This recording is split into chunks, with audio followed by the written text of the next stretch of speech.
a lot of the marketing directors and the people that I've run into really have a difficult time with what's right for their business. They'll hear their son or daughter, or they'll read trends about Snapchat.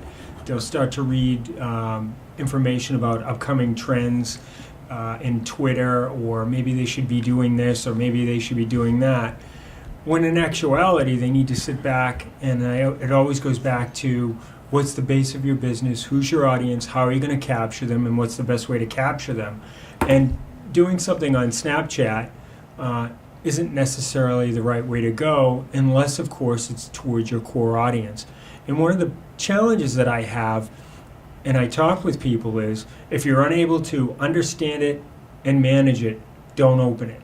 In other words, don't open up a Twitter account if you don't understand it, if you can't manage it, if it's not towards your core audience.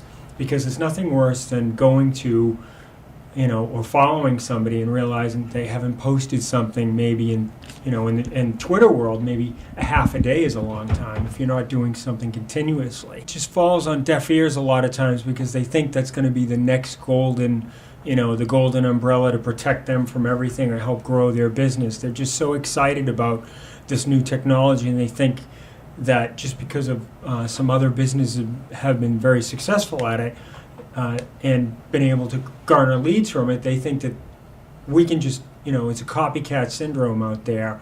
And that's how social media and things like that grow, is because, people get excited about the technology, somebody mentions it, and all of a sudden there's a buzz around about a particular way to reach out to people, and all of a sudden business feel like, we need to latch onto that. The challenge is versus 5 years ago, Google demands what I call yummy content. Yahoo, Bing, want this content. And it's not because they're empirical and they expect these giant players out there in the world, the bigger companies out there in the world, to be the drivers of this. They want yummy content and good content because a smaller firm can upend a bigger firm if they're offering the audience, the internet audience, something that's enjoyable, something that's, what I call nourishing, that will actually get people involved.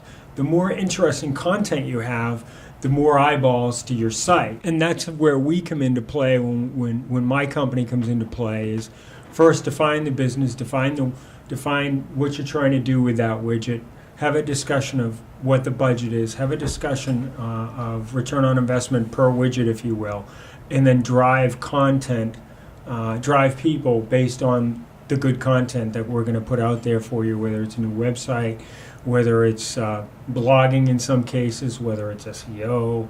And that's, I think, the biggest misunderstanding about marketing to nonprofits. They're built a little different, but they're also built very similarly. I mean, you have a hierarchy just like a corporation. They have a board as opposed to stakeholders and stockholders. And there's just a lot of volunteer in there and a lot of people trying to work on a very small budget with staff. So a lot of the things get missed. They're just trying to go to the next thing quicker. Because they don't really have strong SOPs in place like a corporation would have and test to market. Corporations have standard operating procedures in place that say this is what we're going to do first. They kind of grow into something. Where nonprofits, I'm not going to say don't have SOPs, but when it comes time to introducing technology as of late in the last 5 years or so, there's no SOP in place. They're like, okay, let's get a Facebook page. Let's get, Paul and Michelle, and we're going to build this thing, and now all of a sudden they're posting stuff and they're riding the bike just like everybody else, but they don't know how they're doing it. They're just posting events. They're just kind of doing it. The budgets get stretched, and again, that's where a good company comes in and gives them some good ideas. We talk about baby steps initially, getting them going, getting them off to a solid start at not a very big expense. Give them momentum and give them some excitement, much like a fundraising campaign would do for them. Kind of jazz them up, get them excited about one or two small things, and then down the road we can incorporate more as it as it begins to grow and make sense, and donations are coming in as a result, and we keep things in line with the budget.